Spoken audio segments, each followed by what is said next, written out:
Welcome to the game of life where everybody makes the team, but how you play is up to you. I'm your host, Gail Nelson, President and CEO of Big Brothers, Big Sisters of Miami. I'm pleased to have with me today some incredible bigs as we celebrate Black History Month.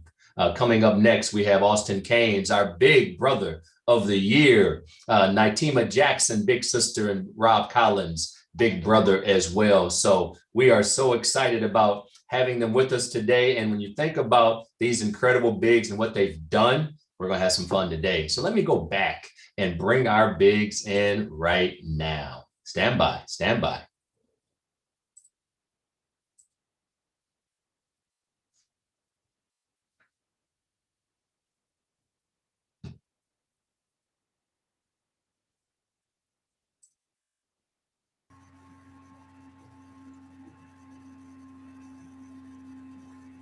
Hi. Hello, hello. Hello, everybody.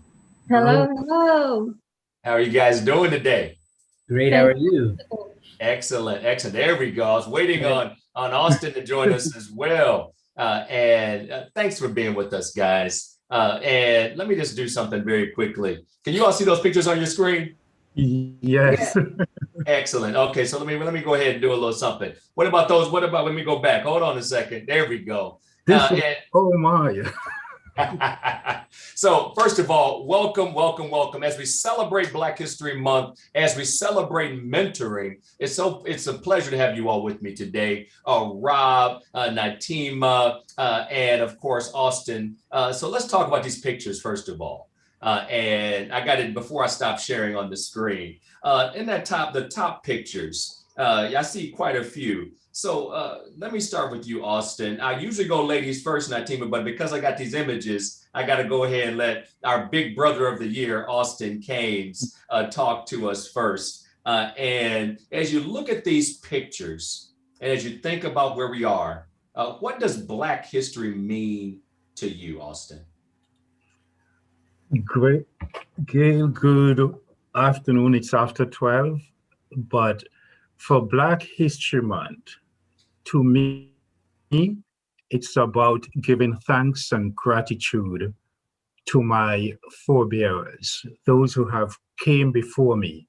It is about understanding that those before me went through a significant struggle, hardship, and made tremendous sacrifice for me to enjoy what I'm able to enjoy today.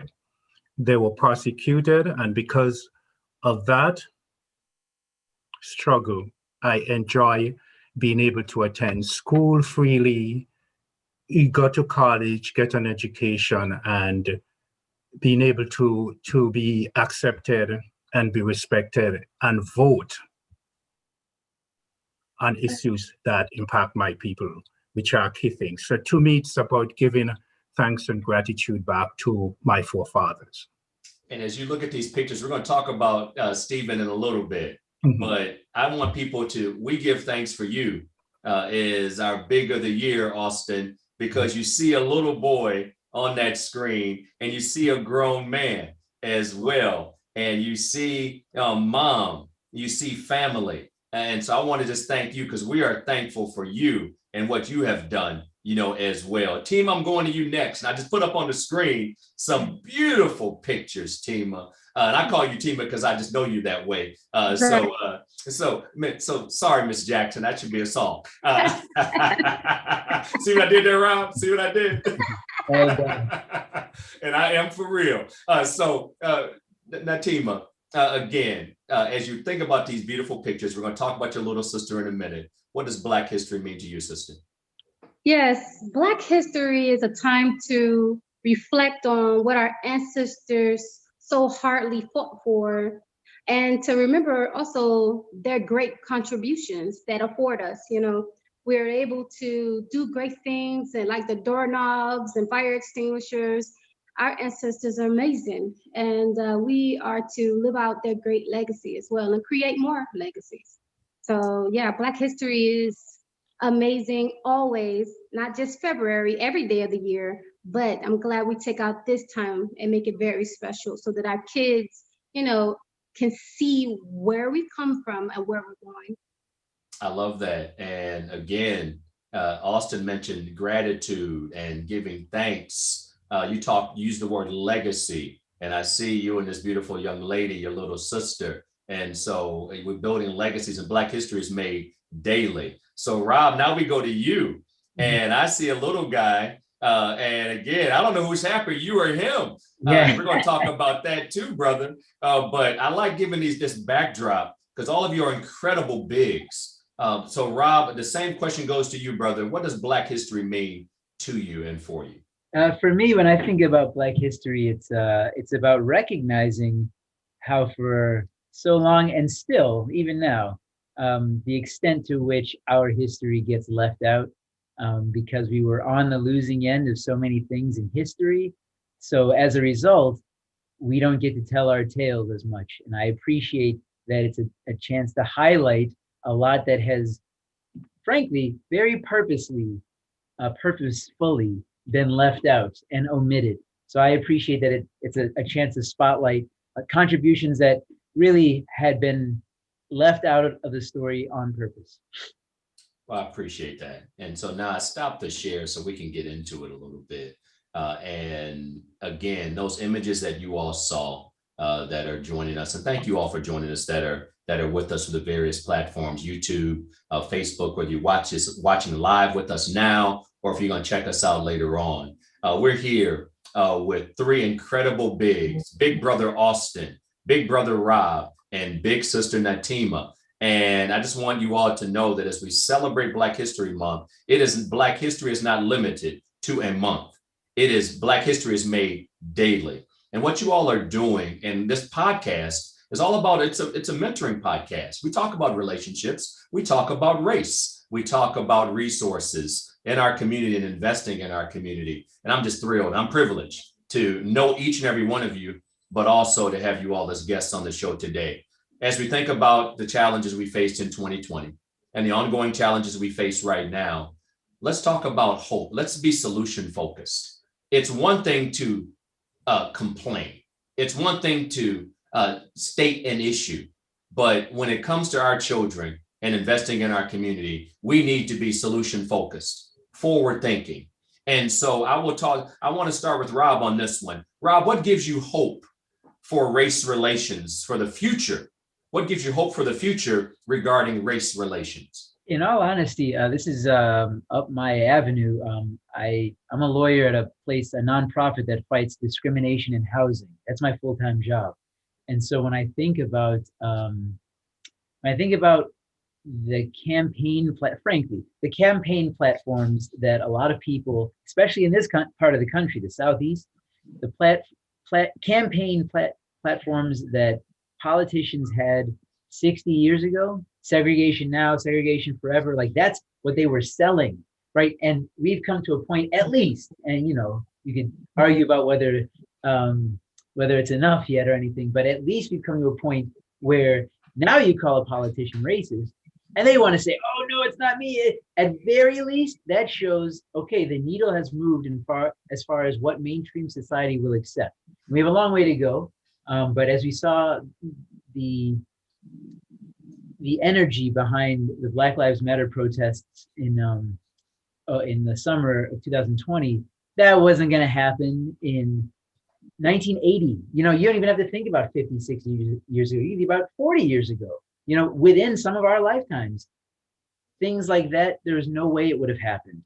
So I can appreciate that the needle has moved a lot in terms of what the public will accept. And we definitely have a further to go, but we've come a ways. And I appreciate you giving us some context on you. Progress has clearly been made, but we have a long way to go. We got to keep working. And just to give everybody some context, Rob, you are, as I think about what you do every day, and just so not only are you a big brother, but you're a public interest lawyer working for a nonprofit that fights housing discrimination. Before coming to Miami, you lived in St. Louis, Seattle, Chi-Town, and you're from Chicago, if I'm not mistaken, right? That's right. Yeah, I'm from Chicago, West Side. And I was named after Chicago Bear. Did you know that? Yeah, Gail Sayers. Yeah, we talk about that. Yeah, I just want to make sure, brother, for all the listeners, Gail Sayers Nelson and Mrs. Jackson, CEO of Express Taxes and Notary, CEO, Express Taxes and Notary, and a wife and a mother to 5 beautiful girls. And so, Nateem, it's a pleasure to give everybody some context on you as well. And so now that we toss it to you, Nateem, what gives you hope for race relations in the future? Yes, hope regarding race relations. I'm sure you've seen the news, you've talked to your neighbor, you've strolled through your timelines, and hope could seem far-fetched when it comes to race relations. But what gives me hope is programs like Big Brother, Big Sister, Bigs in Blue. It gives me hope when a young child can see a police officer in a positive light. You understand, mentoring them, showing them that not only they made a vow to, you know, protect their family, but also their communities where they live. That's where hope begins. You understand? I believe that hope, although we have a long way to go, is right before our eyes and it's starting right here with you guys. Powerful. And we don't do that alone. And some context on it, Austin, just so everybody's aware, Austin, now I tell you what, you know, and your story is so unique in that one, Bachelor of Science in Criminal Justice, Master's in Justice Policy and Management. You have worked with the Florida Department of Juvenile Justice, done some trainings, many trainings, worked for the Juvenile Services Department, Victims of Crime Supervisor. So you look at it through a very unique lens. We have a discrimination, civil rights attorney, in other words, discrimination attorney. We got a mother that's an entrepreneur and wife, and we got a brother that works within the system. So and now there's an overrepresentation, correct me if I'm wrong, of folks who look like us in the juvenile justice system, Austin. And with that, what gives you hope for race relations as we move forward? That's a great question for discussion. Living in a nation that prides itself on like a whole bastion of democracy and telling other countries what to do, it is still a divided and sensitive topic to discuss. So I'm glad you asked that question. So I can say, Gail, there are times when I see incidents on the news involving police misconduct and brutality towards me. When I say towards me, I mean me as a Black male, but it occurring to others, I'm hurt. There's still despair. But what gives me hope is, as Rob said, and the young lady said earlier, is that to see how we are able to empower the younger generation and mentor them into become leaders, to become involved into organization, to study policy, to make change. And as she said, when we look at the Black Lives Matter protests, you see a lot of young people organizing within the community and making a difference, not talking about it, but they were actually doing the work. So what gives me hope is the total involvement and engagement in the action of our young people. And as a citizen, I have a personal responsibility to also give hope to myself, because I feel like I can do more. As a matter of fact, Gail, you see that I run for office in Miami Gardens because I do have a passion of concern for not only the justice reform that would better deal with the overrepresentation of my brothers and sisters in the juvenile justice system. I wanted to serve my community at a much higher level. And that's why I took that approach, because I would be able to get involved into small community government to make policy changes through our own police department within Miami Gardens to better serve my community and connect it to educational goals and opportunities in like Black tech jobs and stuff. There are things that I want to do. So I do have a hope, but from a personal perspective. And I'm going to tell you this, Gail. Do you know that Stephen chose to study public policy in college? You saw that in the graduation where he got the scholarship from the posse. That's what he put in his essay, because I took him to like so many meetings. He's always tagging with me. And remember, he also had a speech impediment, so he learned a lot about why I used to go to these meetings, like Up Park in Miami Gardens, and that's what triggered his mind. And he became very, very politically involved. Stephen is abreast on any and everything in the news, and that's why he chose public policy. So I have hope because of the youth. And I love what you all have said. And I want to just pause for a minute and just make sure that our audience understands the context, because we're going to share this show with the littles as well, and the hope for the future. And let me just be abundantly clear. This is a mentoring podcast powered by Big Brothers, Big Sisters of Miami. And I don't know if all of you know this, but I have a flag in my office. My late uncle was a deputy sheriff in Los Angeles County. And so we salute. And Austin, you work alongside many of these folks in uniform. We salute all the brothers and sisters who put on the uniform every day to keep us safe. Lives were protected. The brother that was at the Capitol, good officer, Goodwin, saved lives of elected officials. He thought and he did what he needed to do. So to be clear, I don't want anyone ever saying that from a relationship standpoint, those who seek to serve and to protect, we salute you because you risk your lives every single day. And when I think about every match we make through Bigs and Blue, every match we make with corporate professionals, whether it's attorneys like Rob, whether it's juvenile justice professionals like you, Austin, whether that's entrepreneurs and businesswomen like you, Natima. Brothers and sisters, we need to keep working together. All the allies, the non-Black allies, we salute you for using your platform and letting people know, as Rob said, call people out. Like, that's wrong. That's not fair. And so as we move forward, the only way to move forward is together. And that is why I applaud each of you for your thoughts on the future, because everything was forward thinking, transparency and honesty.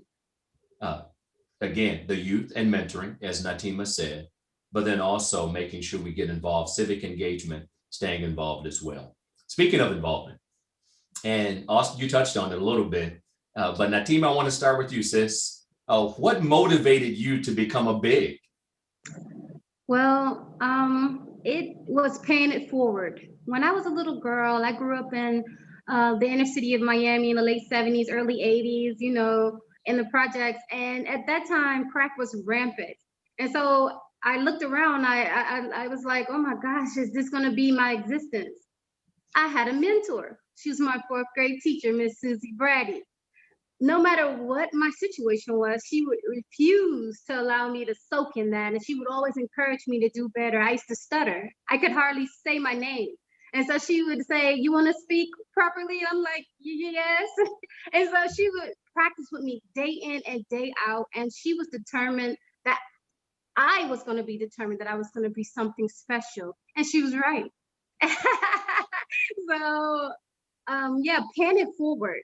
It's my pleasure to help children just like I was, just like me, a little girl like me, and having a really hard background. But because of my mentor, she really installed in me some great things, and it really changed the course of my life. Beautiful. So, Beautiful. We need, and keep in mind, when everybody pays it forward, we're never short on the investment. We kind of keep paying it forward. Excellent, Natima. Austin, what motivated you to become a big? Gail, you gave it away in your introduction with this answer, because I actually got involved in Big Brother, Big Sister. When I graduated from FIU with a criminal justice degree, one of the awards I won was called Robert Clark Future Leader in Criminal Justice Scholar. So I went to grad school. My initial thing was to go to law school, so I had already did everything, got accepted, and then one of the professor approached me and said, part of this award, we would like you to do a study for NCCD, National Crime and Delinquency Control, for the state of Florida legislators. And then to lo and behold, in grad school, when we met with the organizers of that project for the state of Florida legislators, the topic was the overrepresentation of minorities in the criminal justice system. So I was paired up with like 6 other students from different schools, and we studied that for like a year and a half. And The troubling thing is that they asked us to study actual documents. So we studied I studied cases from Broward County and Miami-Dade County.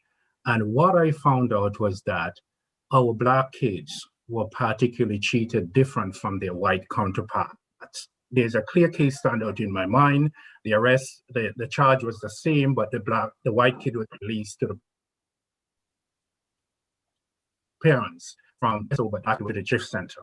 That alone gives him the way in the criminal justice system. So when it came to the recommendation, interestingly, one of the recommendations that me and the other students came up with was building restorative justice to show social capital, and mentoring was one of it.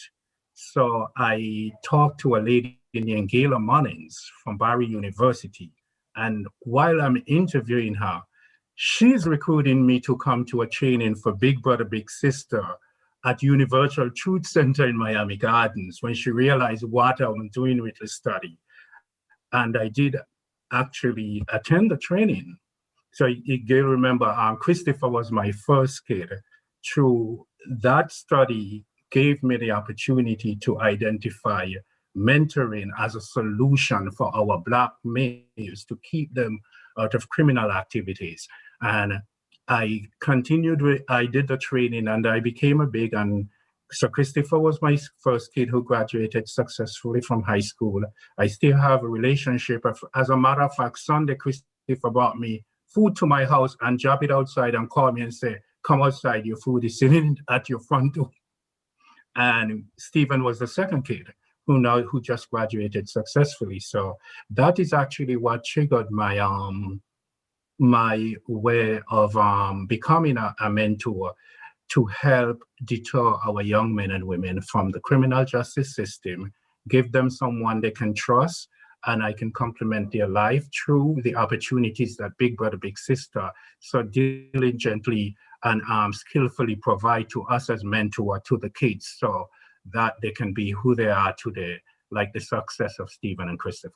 Incredible. And I don't know if you all know this, and it's interesting, as I talked to an entrepreneur, a CEO, a lawyer, and a juvenile justice professional, Big Brothers, Big Sisters began in 1904. It was a court clerk, Ernest Coulter, that founded Big Brothers. And then later on, it was Big Brothers, Big Sisters. But the reason he started this program, akin to what you were saying, Austin, he saw boys entering the juvenile justice system, entering juvenile court on a regular basis. And he said, we have to stop this cycle, break this cycle. And Big Brothers, Big Sisters began. So, Mr. Counselor, what motivated you to become a Big Brother?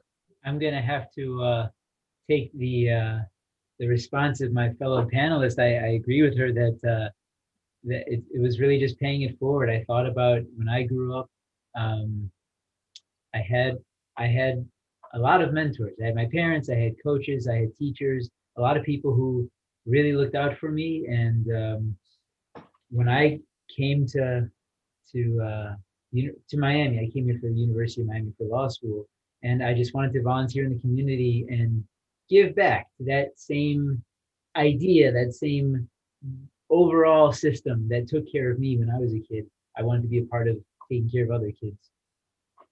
That's awesome. And I tell you what, I know how a big, and my next question is, how has a big help you? How has being a big help you? And the reason I framed the question that way, I had a recent conversation with some national staff, and I want to make sure we dispel the myths as we talk to Big Brother Rob Collins, Big Sister Natima Jackson, and Big Brother Austin Keynes here on the Game of Life Mentoring Podcast. My conversation with them was, we have to be careful with our messaging that being a big, we're coming to save a kid.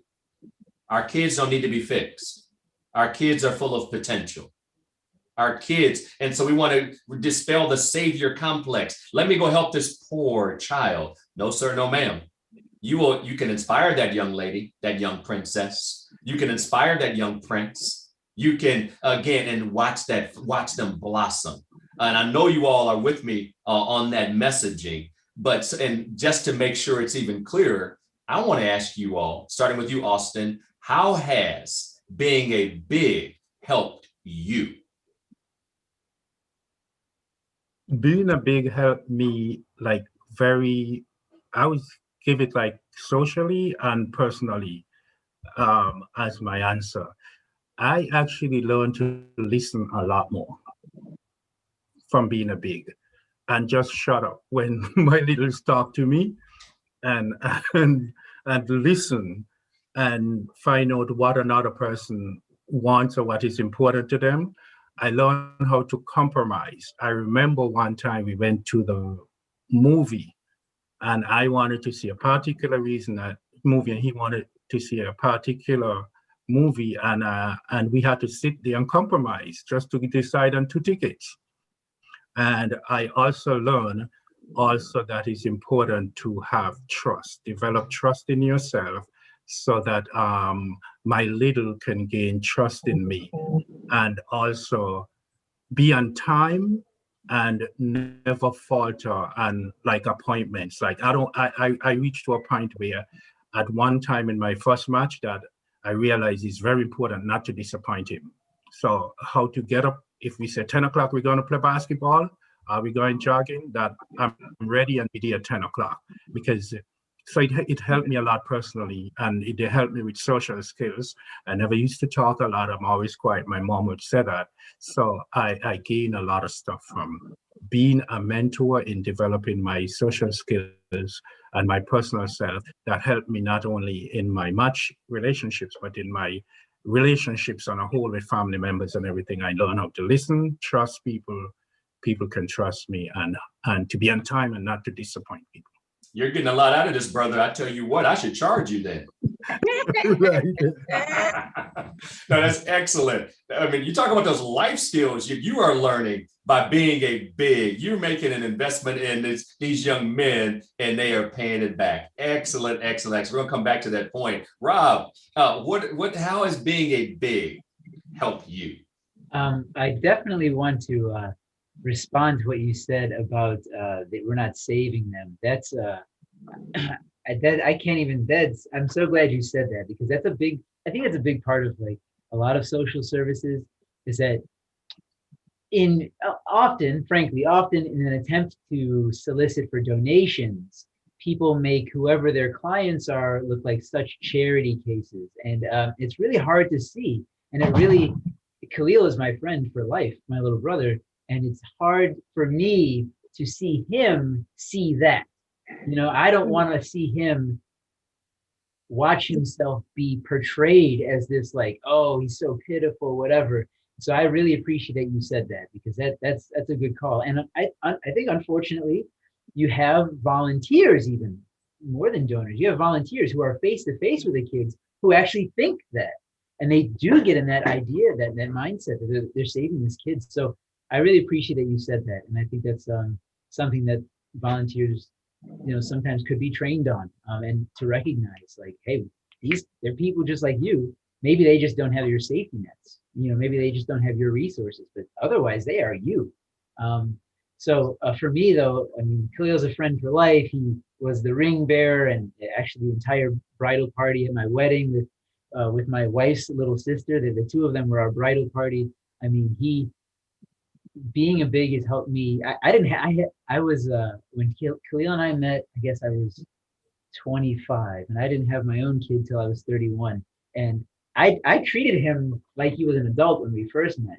And then I realized how you can't really do that with kids all the time. And so it helped me be ready to be a dad. It helped me think about, okay, there are levels of things. Yeah, I really had not interacted with a lot of, I mean, I had worked with kids, but not intimately like this, like a relationship. Like I don't have little brothers and my nieces and nephews don't live in the States. So yeah, I didn't really have this kind of relationship with a young person the same way. But kind of like Elvis was saying, like it taught me a lot about myself.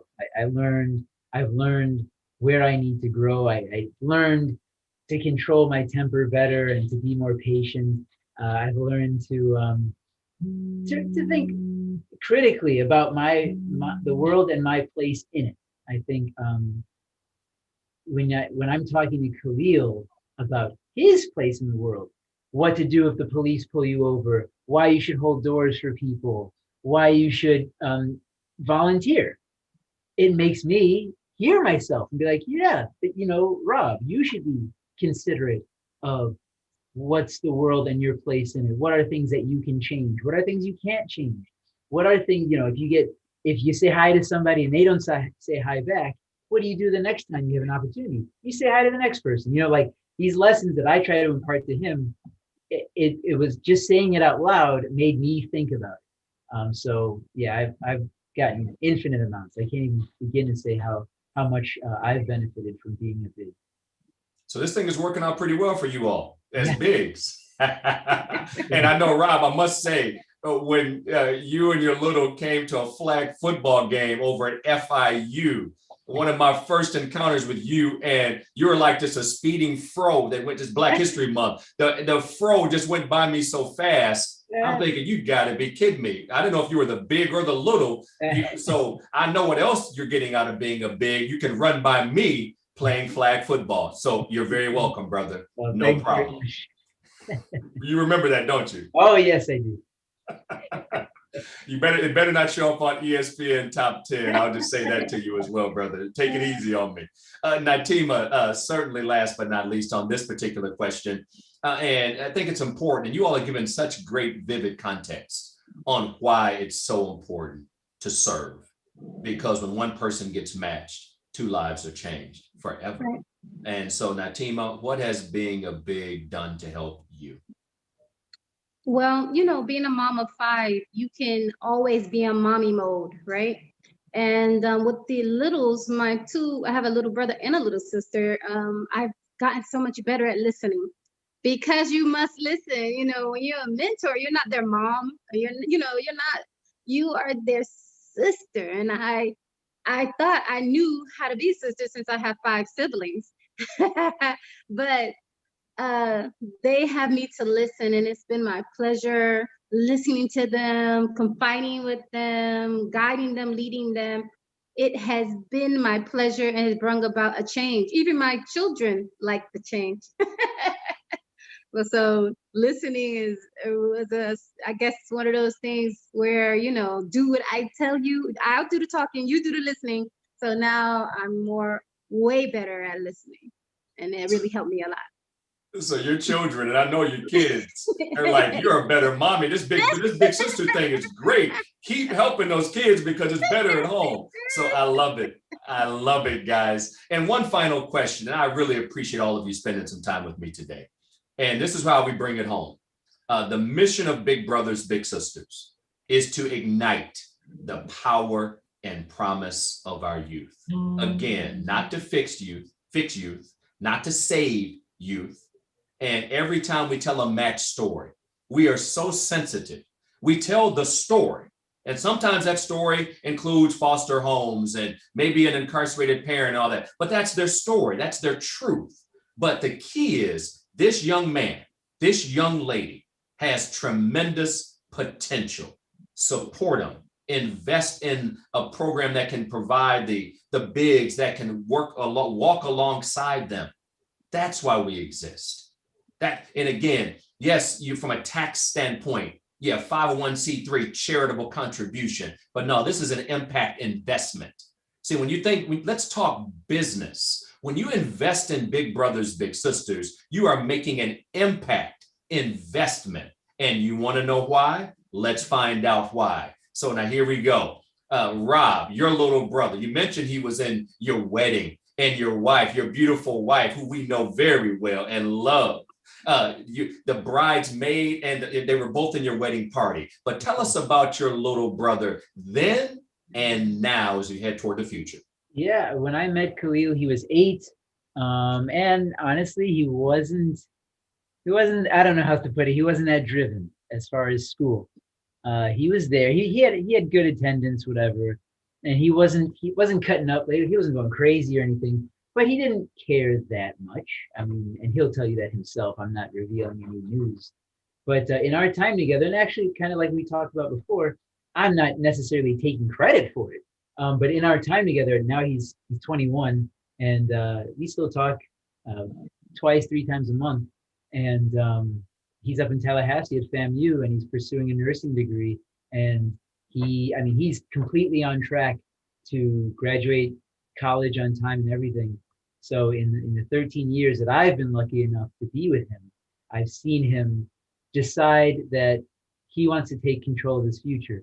And there are other people in his life that he's seen who just kind of, for lack of a better way of putting it, fall by the wayside and don't care about school. And and they also not necessarily like going to jail committing crimes and stuff, but they're just not driven. And he's seen that. And for infinite numbers of reasons over the last decade, he said, that's not going to be me. I want to do something. And so I'm really proud of him for turning it around, because he didn't have to. I could. And actually, I really appreciate what Natima said before. He's not my son. I cannot make him do anything, and that getting that buy-in from him is really valuable. And so a lot of times I could just lead the horse to water, but I couldn't make him drink. So I really appreciate that on his own accord, internally, he has taken it upon himself to excel in life. And yeah, I was a junior up at FAMU, so I'm proud of him. Shout out to Florida A&M, all Rattlers here and elsewhere. My wife is a proud graduate of Florida A&M, home of the Rattlers. Let me say it again, little brownie points at home. Shout out to Florida A&M, the Florida A&M University, home of the Rattlers. Junior Khalil, keep going, little brother. 13 years. And one of the things you said, Rob, he will be, and correct me if I'm wrong, but I'm quoting you now, he will be a friend for life. Oh, yeah. Yeah, definitely. Now that's something he can't control. That's going to happen. Sorry, Khalil. Hope you're all right with that. I think he'll be just fine with that. 13 years and counting, on track to graduate. A little brother from 8 years old to now 21 at Florida A&M University. Natima, tell us about your littles. I mean, you got some younger littles, so they're not in college yet. But tell us about them. Give us their first names. Give us their names and tell us a little bit about them when you first were matched and what's going on now. Well, we have Kwanzi, which I call King, and Kasora. Kwanzi, when I met them, he was 9 years old, 8 turning 9, and the sister was 10. And Kwanzi was like, he was a great energy for my home, since we have all girls here, 5 girls. And so him being my little brother was so great, allowing some more male energy in my life. And he would constantly tell me he was having different troubles in schools and things like that. And we talked a lot. And Kisora always reminded me, even at the age of 10, that she was a preteen. Constantly reminding me, I know a little bit about preteens. So she's constantly reminding me that she's a preteen and she does well. Both of them started having issues in school, but as the years went on, they have progressed tremendously. Kisora now dances for a private company extremely well, and Kwanzi King is pursuing acting. He's amazing. So it's just getting better and better as they continue to do whatever issues they have. And right now they're smooth sailing. They live in much better than before. The grandmothers took over. So their growth inspires me. I love it. I see them going from, now Kwanzi was short and little. Now he's taller than me. So I look forward to the day when I'm looking up at him, because he's going to be a great big man. And hopefully he wants to go to school at NYU for acting. So we're going to press him all the way there. And same thing with Kasora. She's a great dancer. She speaks well, and she's not afraid of any party. Remember, we took her over to the gala. She greeted those people like I was paying her to greet them. So she's amazing. So I'm very happy with their progress.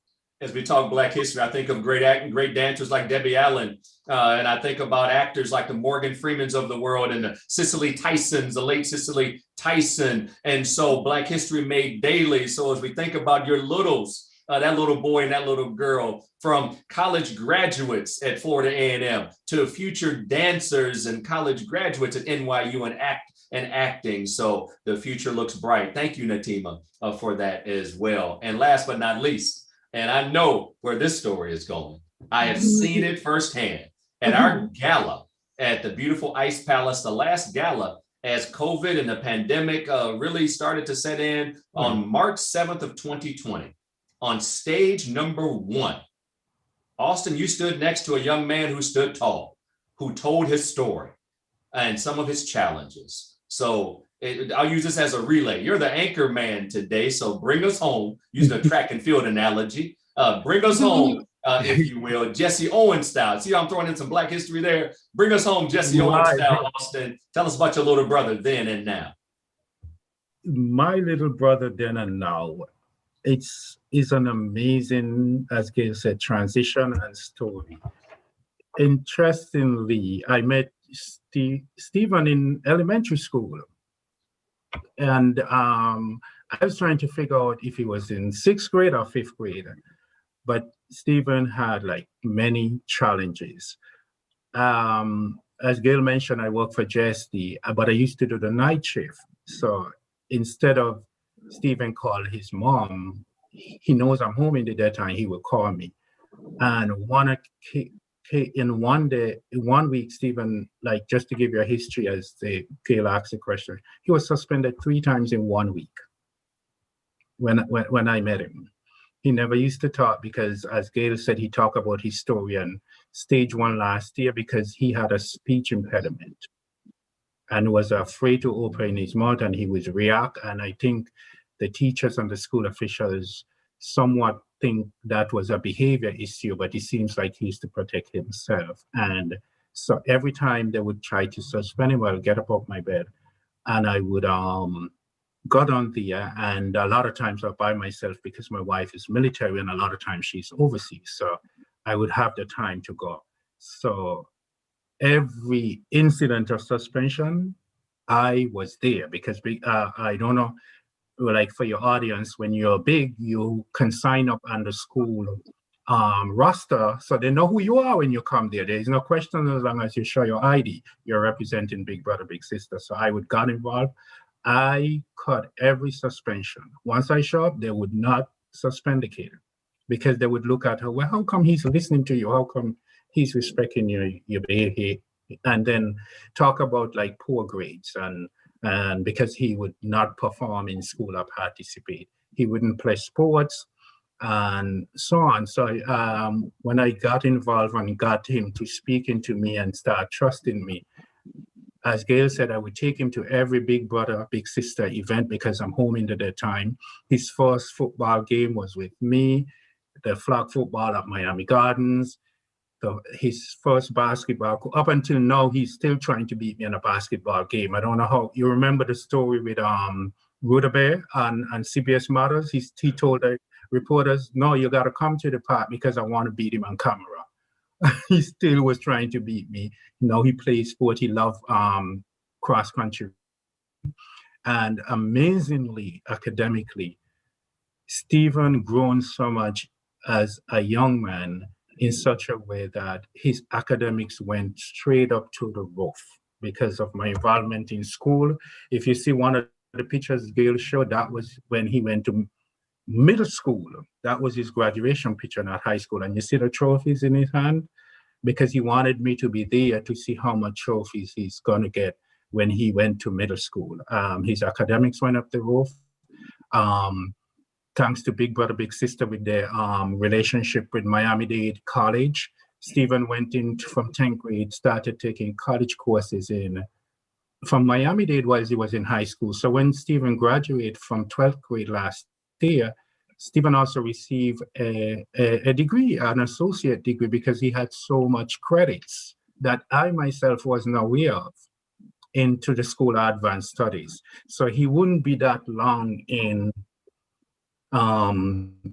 Hamilton College, where he's now going, where he have the full 4-year scholarship. And then he also had, thanks to Big Brother, Big Sister again, he won a scholarship from the Carnival Cruise Line as a competition. So he has the support that he need from Big Brother, Big Sister and his 4-year scholarship to take him away to school and also to assist him to grad school. So he is now in Hamilton College. He's doing public policy, dual degree and political science. He wants to go into politics. He wants to be a community organizer. He wants to do great things. He now could play basketball. He loved going to the gym with me when he's home. He has grown into like an amazing person. And also the first kid I mentor on him, they have a relationship also of connection, which comes about from big brother, big sister. And as they both of you say, it's like I and them are like, both of them have their own relationship now through big brother, big sister, because Christopher is trying to mentor Stephen. And I'm like, come on, Chris, you need your own.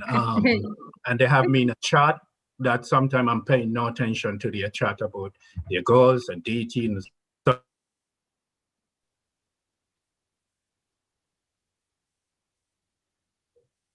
I think we lost you. Austin froze on us a little bit. We'll let him close out. Give it just a second. Live TV. Rob and Tima, you still with me? Yes. Yes, sir. All right. Let's see if he comes back. We'll give it just a second. All right. So now, as we close out, I want to just thank you guys, because I know Austin was saying that he has a relationship with all of his littles. Chris, his first little, Stephen, his second little. They are both together. There he is. Yes. All right. You froze a little bit, Austin, but we got you, brother. Go ahead and close out your thought. Close your thought, brother. So it's an amazing experience, and it gave me a feeling of sentiment to see where my little brothers came from and where they are today. And I want to salute and give thanks to our organization, Big Brother, Big Sister, man, for doing such great things in our community, and also to take this opportunity to invite more men, since this is Black History Month. I want to see more men just like myself and Rob coming into Big Brother, Big Sister to give back. This is Black History Month. This is a time when we need you to take care of our own as we celebrate Black History Month. We need you to become a part of us. That's why I waited on you to come back after being frozen for a minute. So that uncomfortable silence was all right, because at the end of the day, we cannot be silent when it comes to social justice, racial equity, and most importantly, building positive relationships that impact our community. Ladies and gentlemen, that is a wrap for this beautiful Friday. We are thankful to have had with us today Big Brother Rob Collins, Big Sister Natima Jackson, and Big Brother Austin Keynes. Thank you all. I appreciate and love what each of you are about. And thank you for spending some time with me today. Enjoy your weekend. And remember, in the game of life, everybody makes the team, but how you play is up to you. Have a great one, folks.